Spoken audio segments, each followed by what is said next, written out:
বোঝাবো কি করে তোকে কত আমি চাই, তোর কথা মনে এলে নিজেকে হারাই। তোকে মাথায় করে বেঁচে আছি তাই আমি, তোকে মাথায় করে বেঁচে আছি তাই। আ ঝিরি ঝিরি মন, উরি উরি মন, আজ চুরি চুরি মন, উরি উরি মন। রিকের ফিস ফিস কথাগুলো শুনে অন্তি ঢুক গিলল। রিককে আজ তার থেকে স্বাভাবিক লাগছে না, সাথে অন্তিকে বারবার বউ সম্বোধন করাটাও অদ্ভুত লাগছে। সানা, রিককে আটকাও। এভাবে আমি মেয়ে তুলে দিব না। দরকার হলে আমার মেয়ে সারা জীবন আমার কাছেই থাকবে। রিক, তুই অন্তিকে নিয়ে যা। অন্তির আব্বুর সাথে আমি কথা বলছি।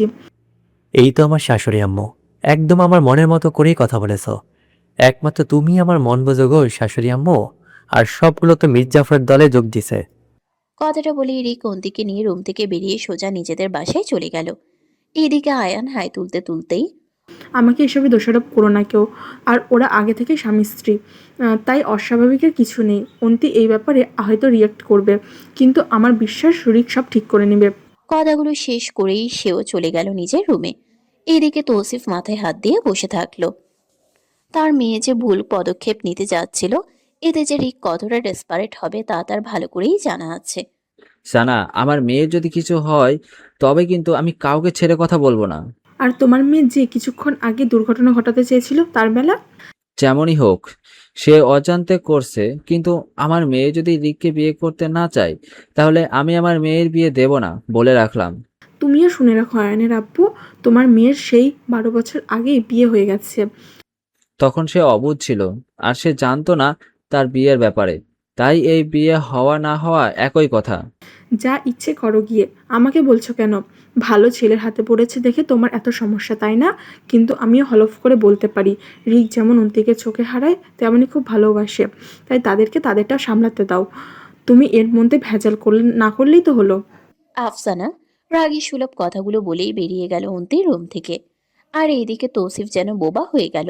কি আশ্চর্য, এরা সবাই তাকেই কেন ভিলেন বানাচ্ছে? বাবা হিসেবে মেয়ের ভালো চাওয়াটা কি ভিলেনের কাতারে পড়ে আদৌ? সকালের স্নিগ্ধ রোদের আদলে চারিদিক আলোকিত হয়েছে বেশ কিছুক্ষণ আগেই। আজ তালুকদার ভিলায় হলুদ অনুষ্ঠান। বাড়ির বড় বউ হিসেবে মোড়ের উপর দায়িত্ব পড়েছে বেশ কয়েকটা কাজের। প্রথমবার এসব দায়িত্ব পড়াতে যেন ভোর খুশিও হলো বেশ। নিজের বেস্ট ফ্রেন্ড সুলভ একমাত্র ফুপির মেয়ের সাথে তার আপন দেবরের বিয়ে। ব্যাপারটা আগে একটু অদ্ভুত লাগলেও এখন বেশ খুশি সে। 2 দিন আগে থেকে নানা রকম কাজের ব্যস্ততায় কেটেছে তার। অবশ্য এতে রিদওয়ানও সাহায্য করেছে তাকে বেশ। এবার আর বারণ করেনি কোনো কাজ করা থেকে। মেয়েটা যেহেতু খুশির মধ্যে দিয়েই কাজ করতে চাইছে, তখন করুক না কাজ। আজ সকাল সকাল গোসলটা সেরে নিয়েছে ভোর। গতকাল রাতে গোসল করতে চাইলেও রিদওয়ানের ধমক খেয়ে আর করা হয়নি। শুধুমাত্র ফ্রেশ হয়েই ঘুমিয়ে পড়েছিল। চুল থেকে টপ টপ করে পানি পড়তে থাকলো। গাত্রে জড়ানো শাড়িটাও বেশ খানিকটা ভিজে গেছে। তবুও নিজের কর্মব্যস্ততা কমলো না। তাড়াতাড়ি করে শাড়িটা জড়াতে থাকলো। এর মাঝেই হঠাৎ করে চুলের মধ্যে টাওয়ালের আস্তরণ দেখে অবাক হয়ে পেছন ফিরতে নিলেই গম্ভীর আওয়াজের কথায় আর ফিরতে পারল না। স্ট্রেট হয়ে দাঁড়াও, চুল কি মোছা যায় না? এইভাবে তো ঠান্ডা লেগে যাবে তোমার হানি। সব করতে পারলেও এটা করতে পারবো না, ভীষণ হাত ব্যথা করে চুল মুছতে গেলে। ভোরের চুল লম্বা, সাথে ঘন হওয়ায় চুল মুছতে ভোরের সমস্যা হয়। তার জন্য ভিজে চুলই ছেড়ে রাখে ঘন্টাখানিক। এরপর ফ্যানের বাতাসেই শুকিয়ে নেয়। আর এতে বেশিরভাগ সময়ে ভোরের ঠান্ডা লেগে যায়। এসব কোনো কথা নয় হানি, এরপর থেকে চুল ভিজে থাকলে সাথে সাথে মুছে ফেলবে। পারবো না। কি বললে? পারবো না বলেছি। ভেবে বলছো তো? হ্যাঁ, ভেবেই বলেছি। কথাটা বলার সাথে সাথেই ভোরকে উল্টোভাবে জড়িয়ে ধরেই বেডে নিয়ে ফেলে দিল। ভিজে চুলগুলো টাওয়াল দিয়ে মোড়ানো বিধায় তেমন সমস্যা না হলেও কোমরে হালকা ব্যথা পেল। পাগল হয়েছেন, এবার ছোড়াছুড়ি কেন করছেন? মুড এসছে তাই ছোড়াছুড়ি করছে। রিদওয়ানের এরূপ কথায় ভোর ভরকে গেল। এই লোক আসলেই মেন্টাল। কখন কি করে কি বলে কিছুরই হিসেব নেই। আমার লেট হয়ে যাচ্ছে, নিচে অনেক কাজ আছে। আবেদনময় রূপ ধারণ করে থাকলে তো বর নিচে যেতে দেবে না হানি। তোমার যখন চুলের পানি মুছতে কষ্ট হয়, তখন আমারও তোমার এই ভেজা চুলে দেখে ইন্টু মিন্টু করতে ইচ্ছে হয়। রিদওয়ানের মজাসুলভ কথায় ভোর ভ্রুকুচকে তাকালো। ইন্টু মিন্টু আবার কি? ভোরের কথায় রিদওয়ান উত্তর না করে ভোরের উপর আধশোয়া হয়ে পড়ল। এরপর ভোরের কপাল থেকে এক আঙ্গুল দিয়ে স্লাইড করতে করতেই গলা নিচ বরাবর এসে থেমে গেল। চোখ উঠিয়ে ভোরের চোখের দিকে নেশাসক্ত চাহনি নিক্ষেপ করলো। ইন্টু মিন্টু বলে বোঝাতে গেলে তুমি লজ্জায় পড়বে হানি। আমি বরং প্র্যাকটিক্যালি করে বোঝাই, কেমন? রিদওয়ানের কথা বুঝতে পেরে ভোর তৎক্ষণাৎ উঠতে নিলে রিদওয়ান শক্ত বন্ধনীতে আবারও আটকে পড়ল। একদম না হানি, আজ তোমার ভেজা চুল থেকে ভীষণ মুড এসছে ইন্টু মিন্টু করার জন্য।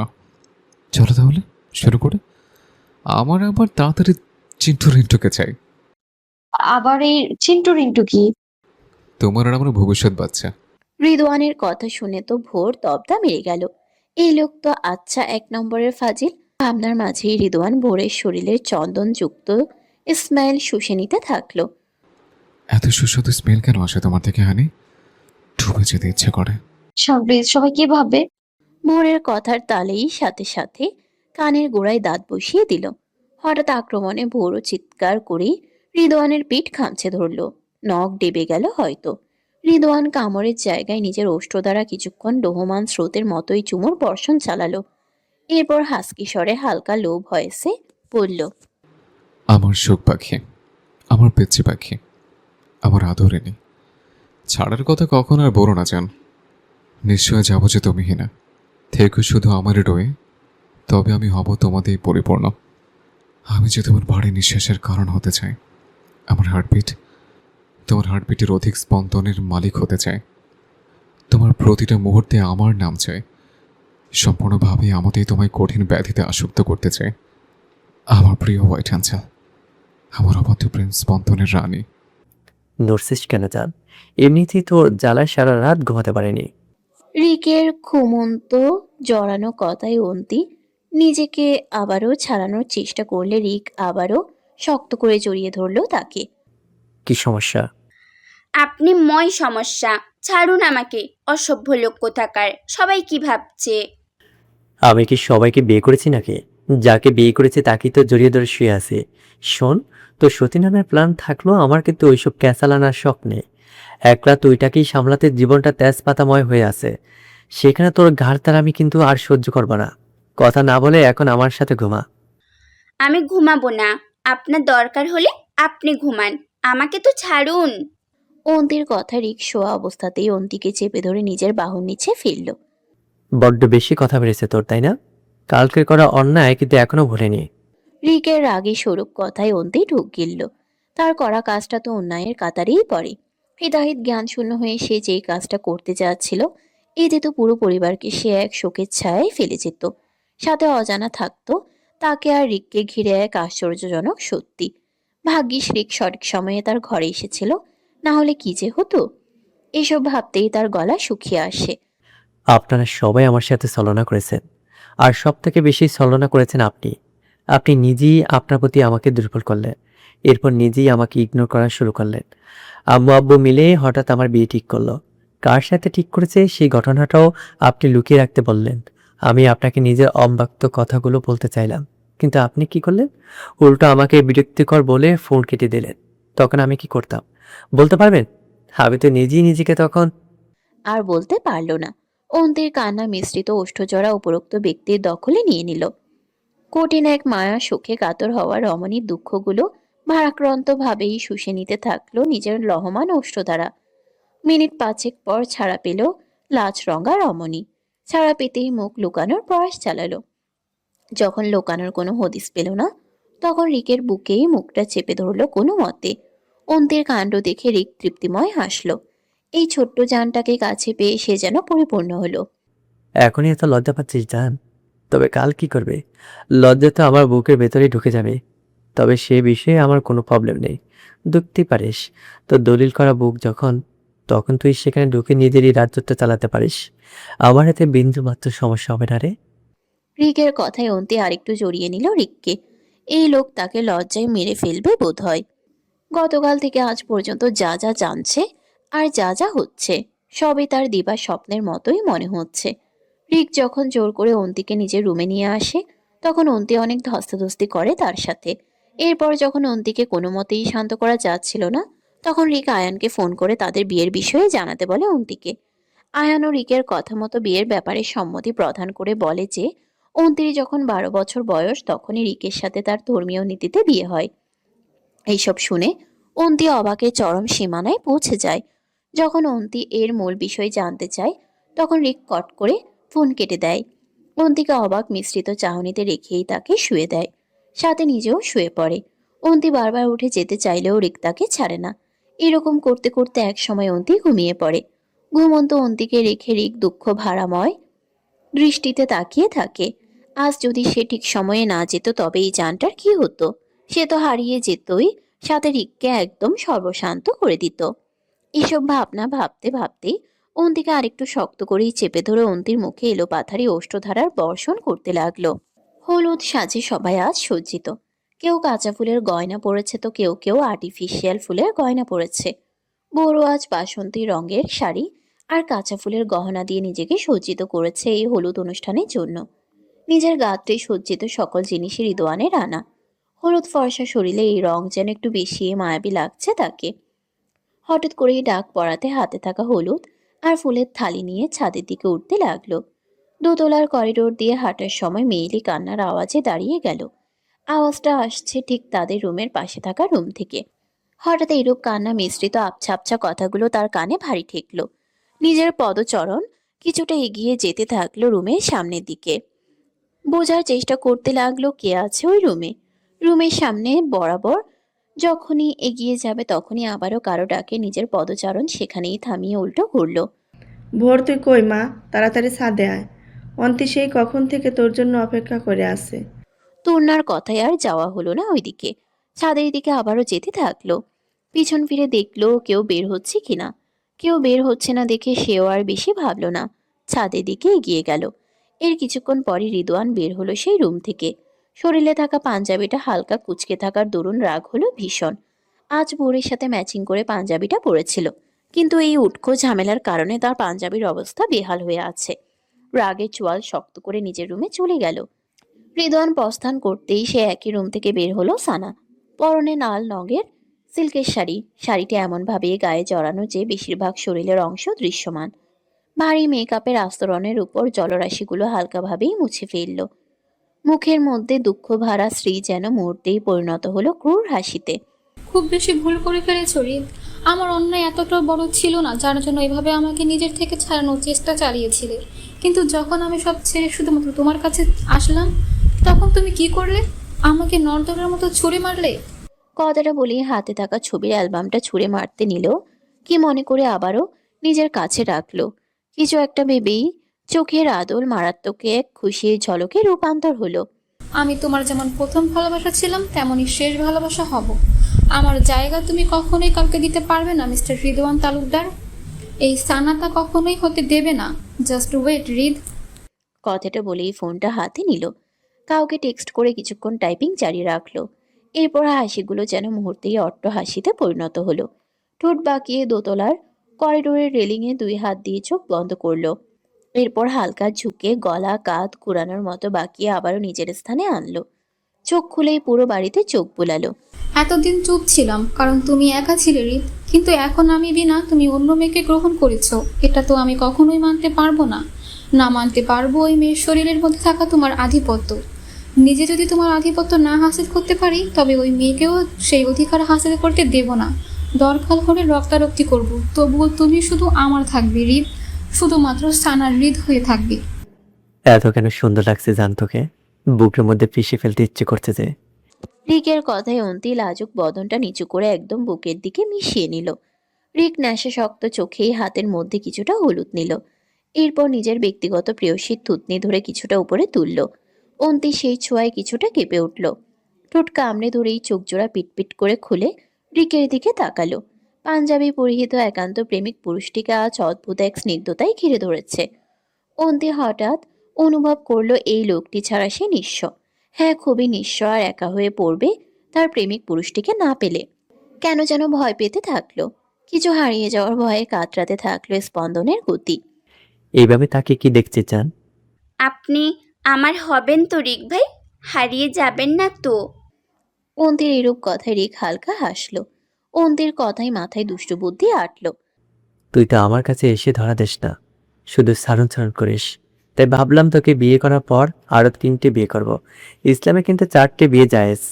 রিকের মজাসুলভ কথায় অন্তির সাথে সাথে ঠোঁট ফুলিয়ে কান্না আটকানোর চেষ্টা করলো, কিন্তু কান্নাগুলো যেন তার সাথে বেমানি করছে। নিজের অবাধ্যতায় পড়তে থাকলো গাল বেয়ে। সকালেই তো বললেন আপনার একটা দিয়েই সারা জীবন চলে যাবে, তাহলে এখন আরো 3টে বিয়ে কথা বলছেন কেন? তুই তো আমাকে ঠিকভাবে ভালোবাসলি না, তাই আমার ভালোবাসা পূরণ করার জন্য হলো 3টে বিয়ে করাটা জরুরি। আবার ভাবিস না তোর অনুমতি ছাড়া বিয়ে করব। তোর অনুমতি নিয়েই কিন্তু 3টে বিয়ে করব।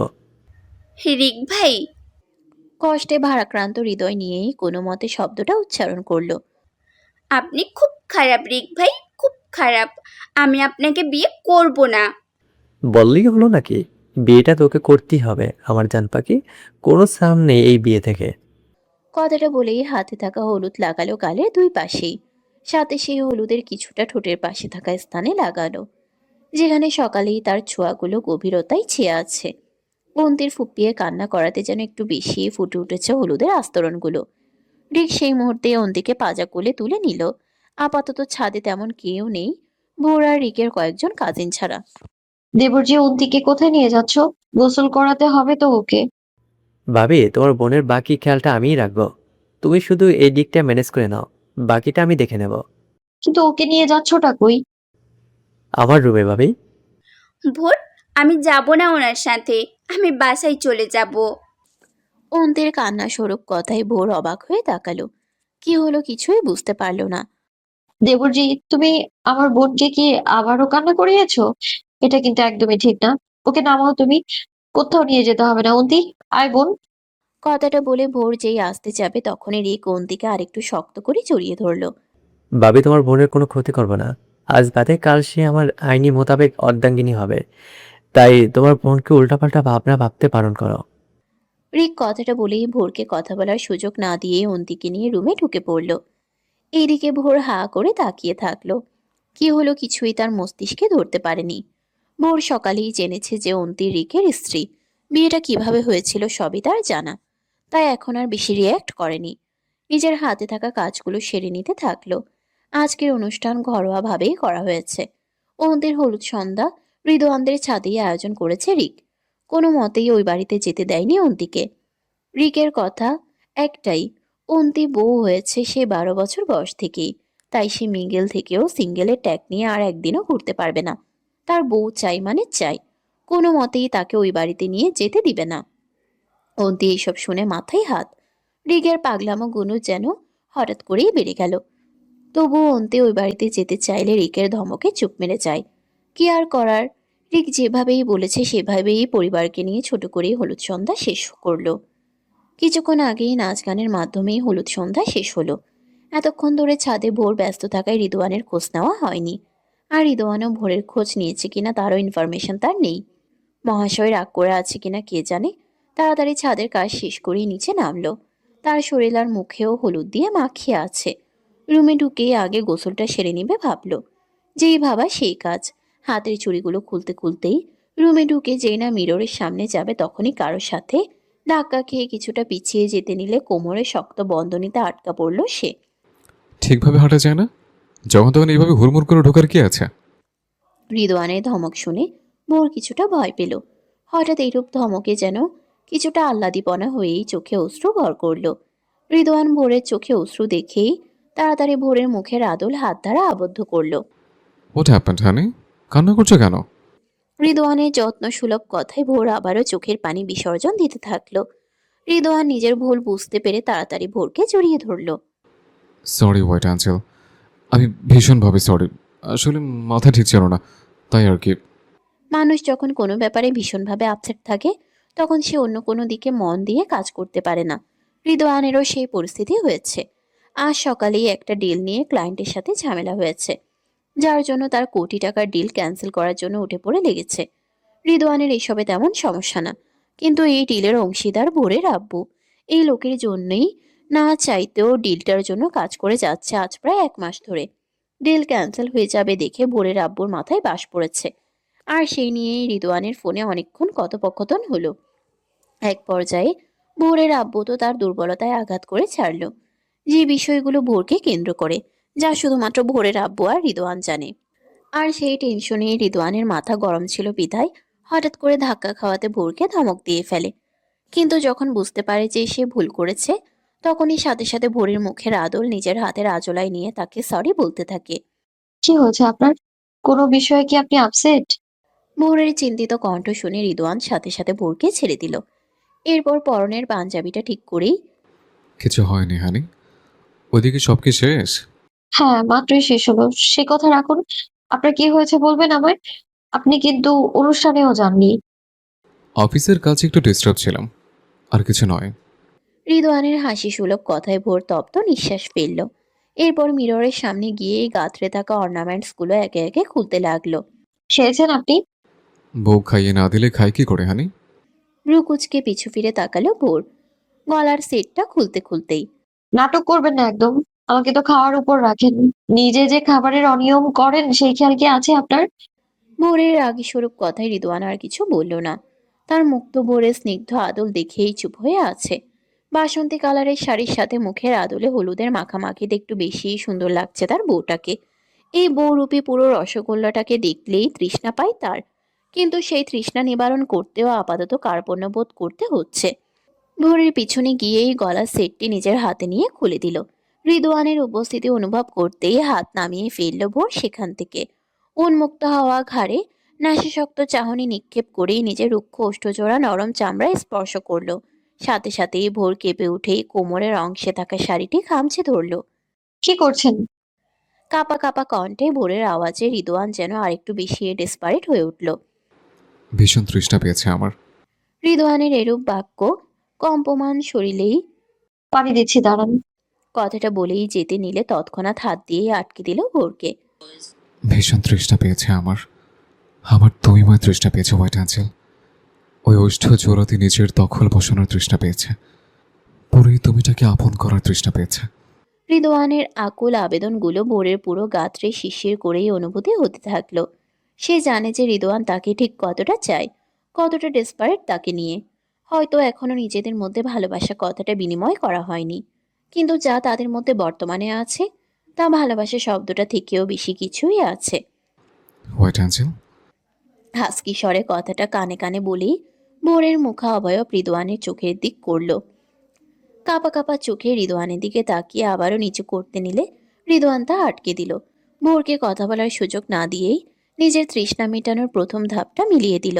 ভোর নিজের শরীরের ব্যালেন্স মুহূর্তেই ছেড়ে দিলে রিদওয়ান সাথে সাথে নিজের কাজের মধ্য দিয়েই আবদ্ধ করে নিল নরম উষ্ণময় ভোরকে।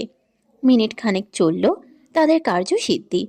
ভোর হঠাৎ ছটপট করে উঠেই রিদওয়ানকে সরানোর চেষ্টা করলে রিদওয়ান যেন এরূপ কাণ্ডে আরেকটু বেসামাল হয়ে পড়ল। ভোরের শরীরে থাকা শাড়ির অবস্থা বেহাল। ওই অবস্থাতেই কোলে তুলে নিল ভোরকে। রিদওয়ানের চোখের দিকে তাকিয়ে বুঝতে পারল ভোরের প্রতি তার অব্যক্ত কিছু চাহনা। নিজের অদম্য ইচ্ছেকে সেও সাই জানালো স্বামীর কাছে। রিদওয়ান উঠে গিয়ে দরজা অফ করলো। এরপর লাইট নিভিয়ে দিয়েই অন্ধকারময় আধারেই মিশে যেতে থাকলো দুই নরনারীর শ্বাস প্রশ্বাস। ভোরের চোখে সুখময় অশ্রুগুলো শুষে নিতে থাকলো রিদওয়ানের বেসামাল স্পর্শ দ্বারা। সেই সাথে উচ্চারিত হলো কিছু স্পর্শময় বাক্যের। আমার দেওয়া বেসামাল দাগগুলো একটু শুয়ে না হোয়াইট অ্যাঞ্জেল। আজ শ্রীকন্তীর বিয়ে। চারিদিকে লোকজনের সমাগমে ভিড় হয়ে আছে।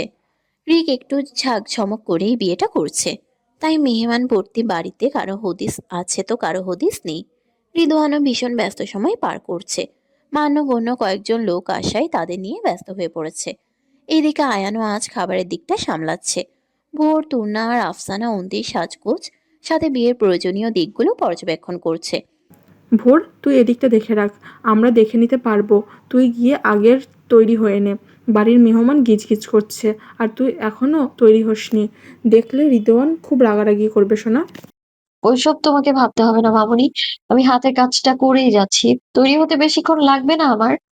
ভোরের কথায় আফসানা আর কিছু বলল না। মেয়েটাকে বারবার বলল যে পার্লারে লোক এসেছে তাদের কাছে সেজে নিতে। কিন্তু এই মেয়ে শুনলে তো, তার কথা একটাই, সে নিজে নিজেই তৈরি হবে। কি আর করার, আফসানা কথাটা বলেই নিচের দিকে গেল। এদিকে ভোর ফুলের ডালাগুলো সাজিয়ে নিল ঠিক মতো। এরপর ডালাগুলো যথাস্থানে রেখে বেরিয়ে পড়ল রুমের উদ্দেশ্যে।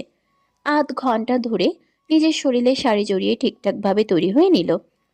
মাথায় সোনালি কারুকার্যে খচিত হিজাব বেঁধে নিল। সবকিছু এমনভাবে আটসাট করেই ঘিরে নিল যাতে শরীরে হওয়া অনাকাঙ্ক্ষিত কিছু দেখা না যায়। ভোর ফর্সা হওয়ার দরুন শরীরের বিভিন্ন জায়গায় কালো খয়েরি স্পট হয়ে আছে। ভোর রাতেই গোসল করায় খেয়াল না করলেও শরীরের তিক্ত জ্বলুনি খুব কঠিনভাবেই অনুভব করেছে সে। জল পড়ার সাথে সাথে যখন ভোর কুঁকড়ে যাচ্ছিল, রিদওয়ান তখন অপরাধী চোখে ভেজা স্বরূপ ভোরকে আগলে রাখতে শুরু করলো। কত শত বায়না করে যে ভোরকে ওষুধ খাওয়ালো তা একমাত্র রিদওয়ান জানে। ভোরের শরীর অতিরিক্ত দুর্বল থাকায় রিদওয়ান নিজে রান্না করে তাকে গরম গরম সাদা ভাত সাথে মাছের ঝোল দিয়ে খাইয়ে দেয়। দুটো ডিম সিদ্ধ খাওয়ালো জোর করেই। এরপর মেডিসিন খাইয়ে একসাথে ছিল কিয়ৎক্ষণ। সকাল 9টা বাজতেই রিদওয়ান ভোরের কপালে উষ্ণ চুম্বন দিয়েই বেরিয়ে যায় বিয়েবাড়ির কাজে। এদিকে ভোরের ঘুম ভাঙে 11টার দিকে। ঘড়ি দেখে ভোরের মাথা নষ্ট হওয়ার জোগাড়। এত লেট করে উঠায় নিজেই নিজেকে দোষারোপ করতে থাকলো। রিদওয়ানকেও বকা দিতে ছাড়লো না। জনাব তো তাকে না ডেকে বাড়ির কাজে হাত লাগিয়েছে, আর তাকে এভাবে রুমের মধ্যে আরাম করে ঘুমাতে দিচ্ছে। ভাবনাগুলো ভাবতে ভাবতেই হঠাৎ করে হাতে হিজাব পিনের গুঁতো লাগলে শব্দ করে ওঠে ভোর। এতক্ষণ সকালের কথা ভাবছিল সে। নিজেকে আবারও মিররে দেখে নিল। গোলাপি কারুকার্যের শাড়ি সাথে সোনালি কারুকার্যের হিজাবে ঠিকই লাগছে তাকে। আজ আর বেশি একটা মেকআপ করেনি সে। শরীরটা কেমন যেন হঠাৎ করেই খারাপ লাগা শুরু করেছে। হয়তো জ্বর আসবে আসবে ভাব। রুমের মধ্যে কিছুক্ষণ ওষুধের পাতার খোঁজ করলেও কাঙ্ক্ষিত ওষুধ সে খুঁজে পেল না। রিদওয়ান যে জিনিসগুলো কই রাখলো কে জানে। এখন আবার রিদওয়ানকে ডাকতেও তার লজ্জা লাগছে। এমনিতেই সারাদিন রিদওয়ানের চক্ষু আড়াল হয়েই থেকেছে। বাইরে থেকে আফসানার ডাক শুনে ভোর আরেকবার নিজেকে পর্যবেক্ষণ করেই বেরিয়ে পড়ল রুম থেকে।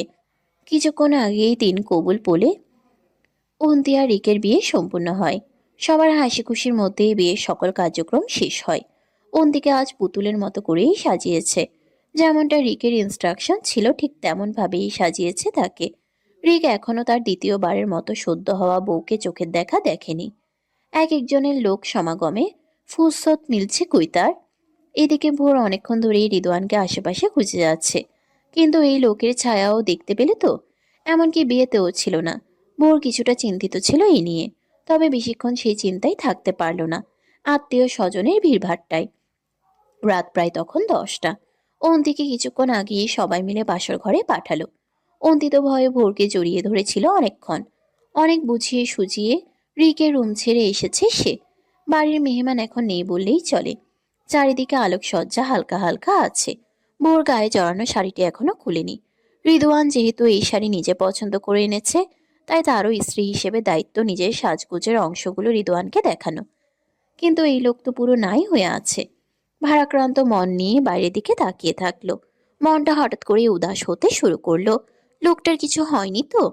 হাতে থাকা প্রথম ডায়ালকৃত নম্বরে 22 বারের মতো কল লাগালো, কিন্তু ফের পরিচিত নারীর শব্দ ভেসে উঠল। যতবারই ফোন দিচ্ছে ততবারই ফোনটা বন্ধ বলছে। বাড়ির সকলে ক্লান্ত বিধায় নিজের মধ্যে হওয়া দুশ্চিন্তাগুলো কাউকে শেয়ার করতেও পারছে না। সাথে খোঁজ নেওয়ার জন্য কাউকে যে বলবে তাও পারছে না। হঠাৎ করেই আয়ানের কথা স্মরণে আসলো। তড়িঘড়ি করে তার নম্বরেই কল লাগালো। 2 বারের মাথায় আয়ানের ফোন রিসিভ হলো। হ্যাঁ বনু বল। আয়ান ভাই, ওনার খোঁজ কি জানো? হঠাৎ করে ভোরের এরূপ প্রশ্নে আয়ান ভ্রুকুচকে ফোনের মধ্যে সময়টা দেখে নিল। রাত প্রায় 11টা বাজতে চলল। আবারও কানে ফোন লাগিয়েই তুই কি দাদা ভাইয়ের কথা বলছিস? আয়ানের কথাই হয়তো তার অস্বস্তি হওয়ার কথা। বোন হয়ে ভাইয়ের কাছে নিজের স্বামীর খোঁজ নিচ্ছে দেখে। কিন্তু আপাতত সে অস্বস্তির মধ্যে থেকেই ভোর নিজের মধ্যে থাকা দুশ্চিন্তাকে আপাতত প্রায়োরিটি দিল। হ্যাঁ। ভোরের সংক্ষিপ্ত উত্তরে আয়ানের মুখটা হালকা উজ্জ্বল হলো। রিদওয়ানের প্রতি ভোরের এরূপ চিন্তা দেখে ভালো লাগলো তার। আমি বলতে পারবো না বনু, তবে হয়তো কোনো কাজে আটকে গেছে। দাদা ভাই তো বেশিরভাগ সময় পার্টি অফিসে থাকতো অনেক রাত পর্যন্ত। আর আজ তো বিয়ে উপলক্ষে ওনার পরিচিত কয়েকজন মান্যগণ্য ব্যক্তিও এসেছিল, হয়তো ওনাদের সাথেই আছে। আয়ানের কথায় তবুও ভোর স্বস্তি পেল না। নিজের দুশ্চিন্তা নিয়েই আয়ানকে বলল একটু খোঁজ নিয়ে দেখতে কই আছে লোকটা। আচ্ছা ঠিক আছে, আমি জানাচ্ছি তোকে।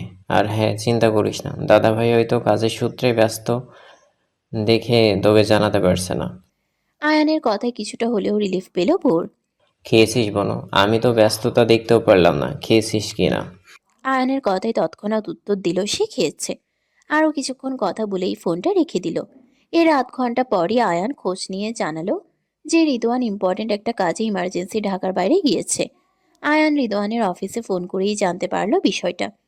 এই কথা শুনে ভোরের মনে কিছুটা শান্তি মিললেও মনটা আবারও বিষাদময় হয়ে উঠল। নব্য হওয়া আবেগ ভরা অনুভূতিগুলো যেন কড়া নাড়ল কিছু এলোমেলো বাণীর। আমাকে বলে গেলে কি খুব ক্ষতি হয়ে যেত তার? নাকি বলাটাই প্রয়োজন মনে করেনি সে? দুটো বাক্য আওড়াতে আওড়াতেই 2 ফোঁটা অশ্রু সন্তর্পণে গড়িয়ে পড়ল ললাটের দুই পাশে। তাড়াতাড়ি করে সে অশ্রু মুছেই হাতে থাকা ফোনটি ছুঁড়ে মারল বিছানার উপর। এরপর ধূপধাপ পা ফেলে ঢুকে পড়ল ওয়াশরুমে। প্রায় আধ ঘন্টা পর সুতির একটা 3 পিস পরে বের হলো। ভেজা চুলের মধ্যে থাকা তোয়ালের বাঁধনটা খুলে দিল। সাথে সাথে সেই চুল ছড়িয়ে পড়ল হাঁটু অবধি। টপ টপ করা পানি পড়তে থাকলো ফ্লোরের আশেপাশে। সেভাবেই লাইট নিভিয়ে শুয়ে পড়ল সে। পেটের মধ্যে খাবার খাওয়ার জন্য নাড়ি ভুড়িরা আন্দোলন করছে। আয়ানকে তখন সে মিথ্যে বলেছিল। রাতে ডিনার করেনি সে। ভেবেছে রিদওয়ানকে নিয়ে একসাথে বসে খাবে, কিন্তু তার ইচ্ছে পূরণ হলো আর কই। রাগে তার মাথা ফেটে যাচ্ছে। রিদওয়ান যদি সামনে থাকতো তবে হয়তো ভোর আজ একটা বিহিত করেই ছাড়তো, নিজের মধ্যে থাকা রাগান্বিত ভাব নিয়েই। ঘরের গরু তো ঘরে ফিরবেই। আসুক একবার গরু মশাই, তারপর আমিও বোঝাবো বউকে না বলে গরু কিভাবে অন্যত্র কাজে যায়। ফুল সজ্জিত বিছানায় অপেক্ষারত হয়ে বসে আছে নব্য বউ হওয়া রমণী। চোখে তার আজ রাজ্যের ঘুম। ঘুমে একটু পরপরই ঝিমিয়ে পড়ছে। সবাই তো বলে গেল আজ যেভাবেই হোক ঘুমোনো যাবে না, কিন্তু সেই চোখের ঘুম কি আর তার কথা শুনে? অবাধ্য হয়েই ঘুমেরা তার চোখে হানা দিচ্ছে। রাত্রি এখন প্রায় 1টার নিকটে, আর সে লগ্নেই দরজার নব ঘুরিয়ে নিঃশব্দময় স্রোতের মতোই কাঙ্ক্ষিত লোকটি ঢুকে পড়ল।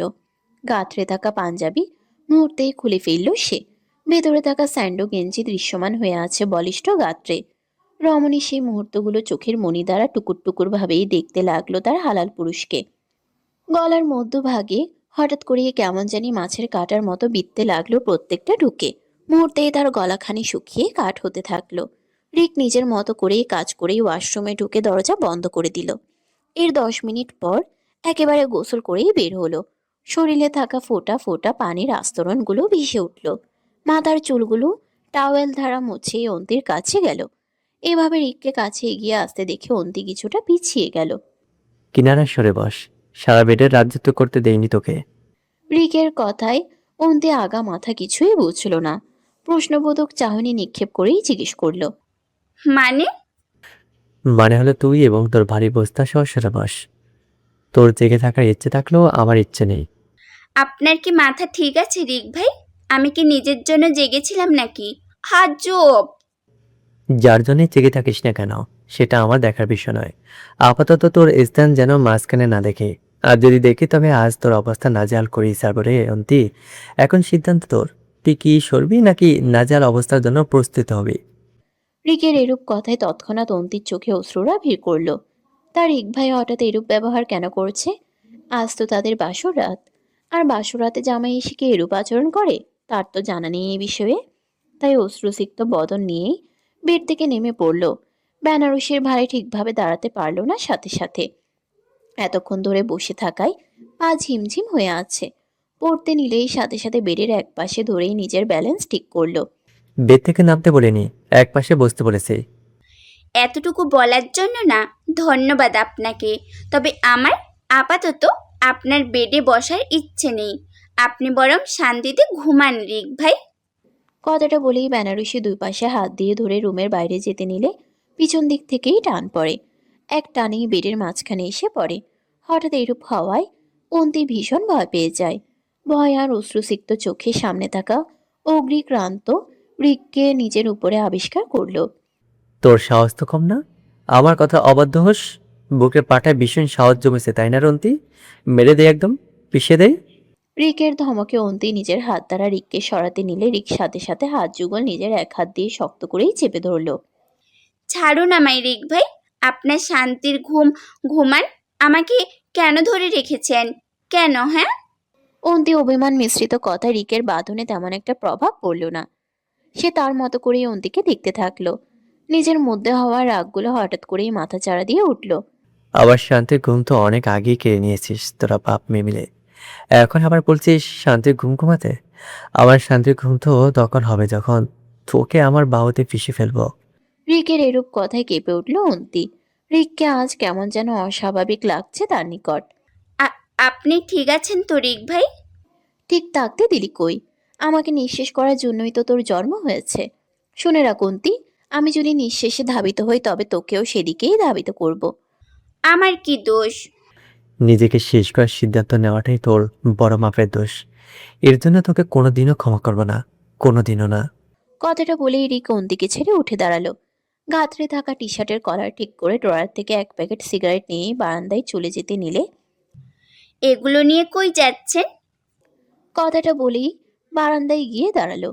এদিকে অন্তি শোয়া থেকে উঠে বারান্দার দিকে যেতে নিলে রিক সাথে সাথে শব্দ করেই দরজা লাগিয়ে দেয়। এভাবে দরজা লাগানোতে অন্তি বেনারসি ঘামচে ধরল। মানছে সে দোষ করেছে, তাই বলে সেই দোষ তো নিজের ইচ্ছেই করেনি। রিকের কি এখানে দোষ ছিল না? ছিল তো অবশ্যই। কিন্তু এই ছেলে তোর আগে বোম হয়ে আছে। নিজের ভাবনা ভাবতে ভাবতেই সে অবস্থাতেই শুয়ে পড়ল একপাশ হয়ে। দৃষ্টি তার বারান্দার করিডোরে, যেখানে রিক দাঁড়িয়ে বিষাক্ত ধোঁয়া ছড়িয়ে দিচ্ছে চারিপাশে। নিজের ভাবনার অতলে থেকেই হারিয়ে যেতে থাকলো ঘুমন্ত এক রাজ্যে, যেখানে নেই কোনো বাধা, নেই কোনো ভয়, শুধু আছে মস্তিষ্ক সচল থাকার একমাত্র ওষুধ। সকালের পাখির কলকাকলিতে ভোরের ঘুমটা হঠাৎ করেই ভেঙে গেল। আর মোড়া ভেঙে উঠতে নিলে কারো বাহুতে আটকে পড়ল। বলিষ্ঠ হাতের বন্ধনীর মালিকের ছোঁয়া তার ভালো করেই জানা, তাই মুখের আদল একপাশে করে তার দিকে তাকালো। খুবই অগোছালো ভাবেই ঘুমিয়ে আছে রিদোয়ান। এই লোক চুপি চুপি কখন এসেছে কে জানে। কপালে থাকা চুলগুলো হাতের আঙ্গুল দ্বারা কিছুটা গুছিয়ে দিল। এরপর শোয়া অবস্থায় মাথার চুলের ভাঁজে হাত গলিয়ে মুখের আদল উঁচু করে রিদোয়ানের কপালে উষ্ণময় ভালোবাসা বুলিয়ে দিল। এই লোকের প্রেমে সে যে কঠিনভাবেই পড়েছে তার ঢের বুঝতে পারে। সময়ের ব্যবধানে আস্তে আস্তে যেন একটু বেশি আসক্ত হয়ে পড়ছে তার প্রতি। দুই চোখের আড়াল হলেই যেন স্পন্দনের গতি অস্বাভাবিক মাত্রায় বিট করতে থাকে, যেমনটা গতকাল রাতে হয়েছিল। গতকাল রাতের কথা স্মরণ হতেই ভোর ভ্রুকুচকে রিদওয়ানের ঘুমন্ত মুখের দিকে তাকালো। এরপর নিজেকে স্বাভাবিক করেই রিদওয়ানের হাত নিজের বাহু থেকে ছাড়িয়ে উঠে পড়লো ধীরে ধীরে। ওয়াশরুম থেকে একদম ফ্রেশ হয়ে বেরিয়ে গেল রুম থেকে। বিয়ে বাড়ি যেহেতু, সাথে আজ রিকন্তির রিসেপশন, তাই অনেক কাজ পড়ে আছে। এমনিতেই অনেক বেলা হয়েছে, দুপুরের মধ্যপ্রহর। বিয়েতে বেশিরভাগ মানুষ ইনভাইটেড ছিল বিধায় ছোট করেই নিজেদের আত্মীয় স্বজনের মধ্যেই অনুষ্ঠানটা করছে। ভোরের বাপের বাড়ির সদস্য সকলকে নিমন্ত্রণ করা হয়েছে। ভোরের দাদুর শরীর খারাপ থাকায় আসতে পারেনি, তবে তার বড় বাবা, বড় মা আর আহমেদ এসেছে। ফারিহার শরীরটা ভালো না থাকায় সেও আসতে পারেনি। আর এর মধ্যে তার জীবনেও রায়হানকে নিয়ে ভয়ানক কিছু তিক্ততা ঘিরে ধরেছে, যার জন্য তাদের জীবনের মোড়ও কিছুটা নড়বড়ে। কেমন আছিস ভোর?